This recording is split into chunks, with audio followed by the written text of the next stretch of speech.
네, 이어서는 미증 시를 둘러싸고 있는 이슈들 함께 이야기 나눠보도록 하겠습니다. 오늘은 이분과 함께합니다. LS증권 투자전략팀 정다운 수석연구원 오셨습니다. 어서 오세요. 네, 안녕하십니까? 네, 반갑습니다. 저희 오늘도 빠르게 바로 이슈 들어가 볼게요. 첫 번째 이슈는 역시나 상호 관세입니다. 4월 2일 현지 시간으로는 트럼프 대통령이 말했던 미국 해방의 날인데 정말 관세 내용은 트럼프 대통령의 머리 안에만 있었나 봐요. 전 정말 예상치 못한 상태로 지켜봤는데 연구원님 어떻게 보셨어요? 네, 저도 사실 기대를 했던 부분이 조금은 구체화되는 부분들이 있을 것이다. 그리고 우리가 걱정했던 것보다는 나은 방향으로 갈 것이다 라고 생각을 했었는데 앞에서 이제 정리를 잘 해주신 것처럼 보편관세 10%에 상호관세가 추가로 부과되는 그런 형태로 좀 부과가 되면서 시장이라든지 저 역시도 조금 예상치 못한 충격이 좀 있을 거다라고 좀 생각이 듭니다. 그러다 보니까 이제 미국 증시 같은 경우도 좀 부진한 흐름을 보이고 있고 우리나라 같은 경우도 단기적으로는 좀 부진한 흐름을 피해가기는 어렵다라고 좀 이렇게 보여지고 있습니다. 네, 전반적으로 우리나라 자체도 받을 영향이 참 클 것이다라고 생각이 되는데 앞서서 이렇게 CG 뜬 것처럼 한국과 중국, 일본이 관세율이 다 다르잖아요. 미국에 부과하는 관세의 절반 정도의 상호관세를 부과하겠다, 이런 이야기를 내놨는데 또 EU는 그렇게 날이 선 상태를 유지했던 것과는 좀 대비되게 우리나라보다 관세율이 좀 낮아요. 어떻게 보셨어요?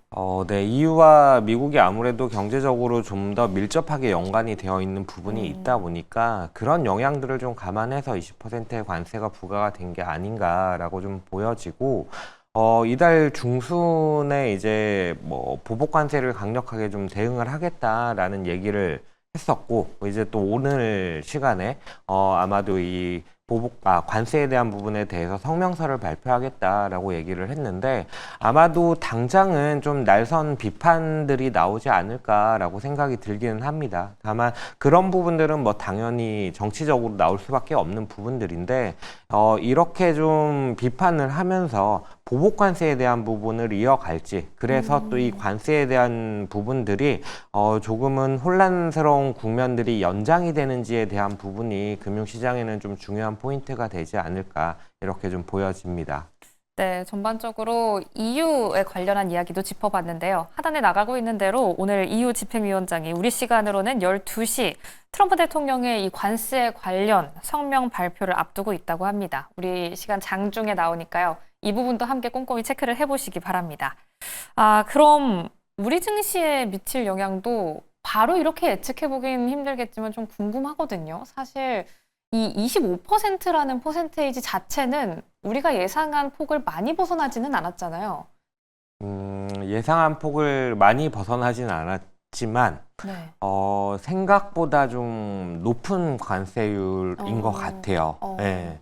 원래 좀 뭐 10% 정도 수준을 그래도 내심 좀 기대를 하고 있었던 상황인데 그보다도 좀 많이 높은 수준이다라고 좀 보여지고 그러다 보니까 단기적으로는 충격이 있을 수밖에는 없는 것 같습니다. 그러다 보니 미국 시장 역시도 마찬가지의 흐름을 보였고 원달러 환율 같은 경우도 좀 안정을 찾아가다가 이 관세에 대한 부분이 발표가 되면서 소폭이지만 추가로 좀 상승하는 모습을 보였거든요. 그러다 보니까 수출 중심의 우리나라 국가로서는 좀 주가에 대한 부분들이 좀 하락하는 부분들이 좀 불가피하지 않을까. 그리고 역시 뭐 이런 부분들은 수출주를 중심으로 나타나지 않을까. 지금은 좀 이렇게 좀 보여집니다. 네, 전반적으로 우리 증시 영향까지 함께 주시해 보도록 하겠습니다. 근데 결국 미국의 관세라고 하면 지금까지는 상당 부분 협상 카드로 이용이 되어 왔잖아요. 이렇게 대대적으로 발표한 상호 관세도 결국에는 협상의 일부가 될까요? 저도 아직은 좀 희망의 끈을 놓고 있지는 않습니다. 이렇게 좀 강한 관세율이, 높은 관세율이 부과가 된 부분에는 이후에 협상을 통해서 일부 조정할 여지를 남겨둔 게 아닌가라고 생각이 들고요. 이 관세에 대한 부분이 발표되기 전에 캐나다의 온타리오주 더그포드 주지사가 이제 미국이 관세에 대한 부분들을 철폐를 한다라고 한다면 캐나다 역시도 그에 좀 대응해서 관세를 철폐할 용의가 있다. 있다라는 얘기를 했었거든요. 이런 부분들을 바라봤을 때 저희는 여전히 협상의 여지는 좀 있어 보인다라고 생각은 합니다만 단기적인 충격은 좀 피할 수가 없을 것 같다. 그리고 이 협상에 대한 부분들이 실제로 있을지 혹은 있다면은 얼마나 좀 빠른 시기에 좀 이런 조짐들이 나타나 줄지가 핵심적인 포인트가 되지 않을까 이렇게 좀 보여지는 상황입니다. 네, 상호관세 자체도 결국에는 협상의 물꼬를 트는 방안으로 이용해 주길 기대하면서 저희 관세 흐름 계속해서 지켜보도록 하겠습니다. 이렇게 간밤 발표됐던 상호관세 함께 짚어봤는데요. 두 번째 이슈로는 지표 발표를 함께 짚어보려고 합니다.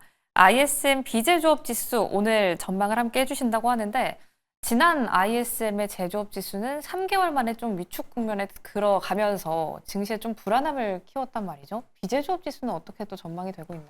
네, 비제조업 지수 같은 경우도 수치 자체가 좋기는 좀 어려울 것 같습니다. 지금 컨센서스로 보면은 53.0포인트로 전월 53.5 대비해서 소폭 하락할 것이다라고 좀 예상이 되고 있는데 이렇게 좀 낮아질 걸로 예상이 되는 이유는 아무래도 정책적인 불확실성, 관세에 대한 우려들 이런 부분들이 반영이 되다 보니까 불가피한 부분이다라고 좀 보여지고 제조업 지수에서 저희가 확인할 수 있었던 것들은 기대했던 대로 재고가 좀 올라오기는 했습니다만 신규 주문이라든지 고용이라든지 이런 부분들이 빠지면서 종합지표 역시도 좀 부진한 흐름들을 보였어요.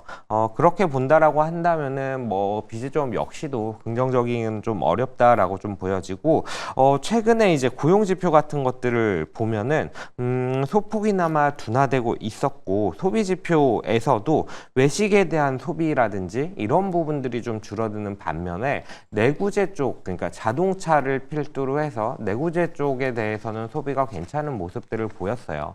불안한 상황이고 그리고 내구재에 대한 가격 상승이 예상이 되다 보니까 당장 서비스에 대한 소비를 늘리기보다는 아무래도 내구재를 미리 좀 선행해서 구매해 놓는 경향들을 보였기 때문에 서비스업 역시도 좀 좋기는 어렵지 않나라고 좀 생각이 들고 다만 좀 어떤 것들을 좀 기대할 수 있냐라고 했을 때에는 네.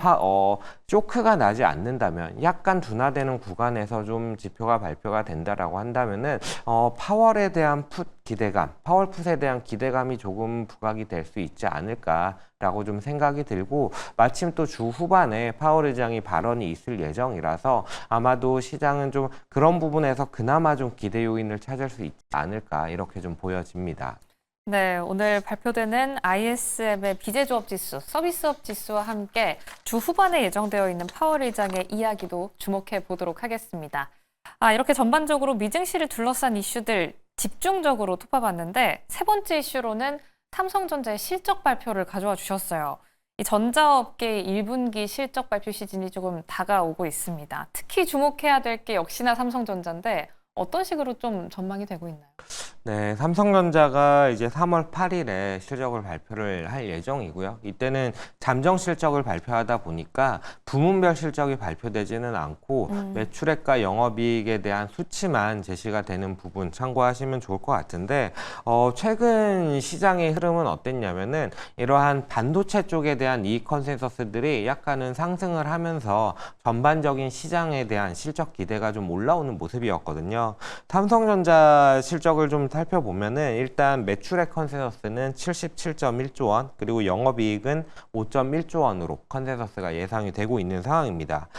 매출액 컨센서스는 3월 초 이후에 반등하는 흐름을 좀 보여주고 있는데 그런 부분들은 이제 모바일에 대한 새로운 제품들이 출시가 된 영향들, 그리고 원달러 환율이 높게 유지가 되다 보니까 이런 부분들을 반영을 하면서 조금은 올라왔던 부분들이 있는데 영업이익은 아쉽게도 같이 올라와 주지는 못했어요. 영업이익은 조금은 더 하락을 하는 모습을 보였는데 그 요인으로는 이제 반도체라든지 디스플레이 쪽에서 좀 부진이 있었고 반도체 쪽에 아무래도 좀 수율에 대한 이슈가 있다 보니까 이익률 단에서 약간은 좀 부진할 것이다라는 전망이 있는 것 같아요.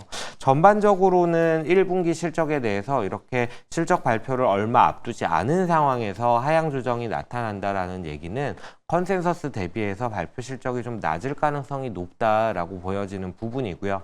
다만 그럼에도 불구하고 조금 다행이다라고 생각을 하는 부분은 이렇게 1분기 실적이 안 좋을 거다라는 얘기는 이미 주가에도 반영이 돼 있고 많은 사람들이 이미 좀 인지하고 있는 상황입니다. 그러다 보니까 결과론적으로는 부진한 실적이 나오겠으나 이에 대한 부분보다는 2분기 이후의 실적 개선에 대해서 조금은 더 관심을 가져가는 그런 주가 흐름이지 않을까라고 생각을 하고 있고요. 왜 그럼 좀 기대를 할 수 있느냐라고 했을 때에는 많이 알고 계신 것처럼 레거시에 대한 수요에 대한 기대가 좀 있다라고 보시면 될 것 같고요. 그 기저에는 또 중국의 이구한신에 이번에 뭐 핸드셋, 그러니까 모바일 폰이라든지 아니면은 태블릿 PC 같은 것들이 올해부터 이구한신 적용 제품에 포함이 됐습니다. 그러다 보니까 이쪽 사무용 통신 장비에 대한 소비가 1, 2월 합산 기준으로 26% 상승하는 모습을 보였고요. 그러다 보니 이러한 업체들 역시도 재고가 많이 조정이 된 상황이라서 그런 부분에 있어서 여전히 연말로 갈수록 좀 실적 반등에 대한 기대감은 유효하지 않을까 이렇게 좀 보여지는 상황입니다. 네, 삼성전자 1분기 잠정 실적 발표 벌써 다음 주로 다가왔습니다. 8일 정도에 예정이 되어 있는데요. 저희는 함께 지켜는 보되 2분기 이후의 흐름을 조금 더 기대해 보도록 하겠습니다.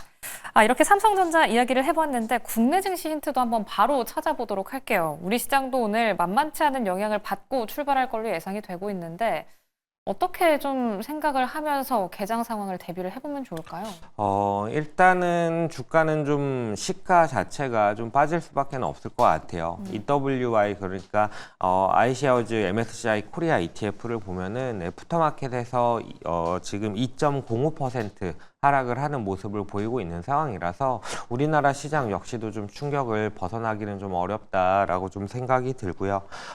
지금 시점에서 이제 외국인들의 수급이 좀 중요해지는 상황이다라고 생각이 드는데 외국인 수급이라는 부분이 이때까지 흐름을 보면은 사실 3월 말까지 크게 외국인 자금이 들어온 부분이 없었다가 3월 후반부에 좀 유입이 되는 모습들이 있었어요. 이렇게 유입이 되는 모습들이 있었다가 관세 부과를 앞두고 다시 또 순매도로 돌아서는 모습을 보였거든요. 이런 부분을 가지고 좀 말씀을 드릴 수 있는 부분은 외국인의 수급이 이미 상당 부분 비워져 있다라는 얘기를 좀 드리고 싶어요. 네. 최근 한 3거래일 정도, 4거래일 정도 데이터를 살펴보면 코스피에 대해서 외국인들이 한 3.3조 원 정도 순매도를 했고요. 선물에 대한 부분들도 2.7조 원을 순매도를 했습니다. 이렇게 좀 많은 부분을 순매도를 했고 그러다 보니 코스피 지분율이 31% 수준에 불과한 수준까지 내려와 있는 상황이거든요.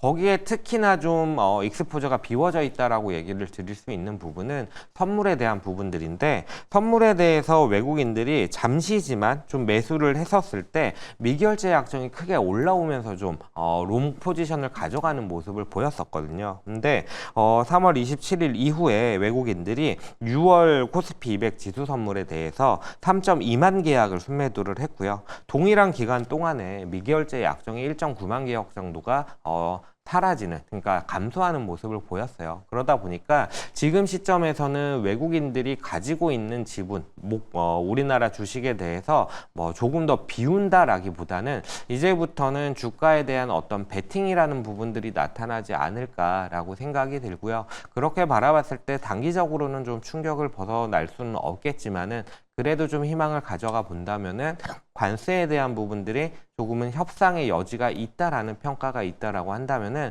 그때에는 조금은 매도보다는 조금씩은 그래도 기대를 해보는 그림이지 않을까라고 좀 생각을 해봅니다. 네, 결국 장기적으로 접근해 봤을 때 이 관세라는 카드가 앞으로 어떻게 이용이 되느냐, 이 부분 함께 지켜보셔야겠습니다. 외국인 중심으로 새로운 흐름이 이어지길 기대하면서 저희 오늘의 개장도 마음 굳게 다잡고 대비해 보도록 할게요. 그럼 오늘 도움 말씀 여기까지 듣도록 하겠습니다. 지금까지 LS증권 투자전략팀 정다운 수석연구원과 함께했습니다. 고맙습니다. 감사합니다.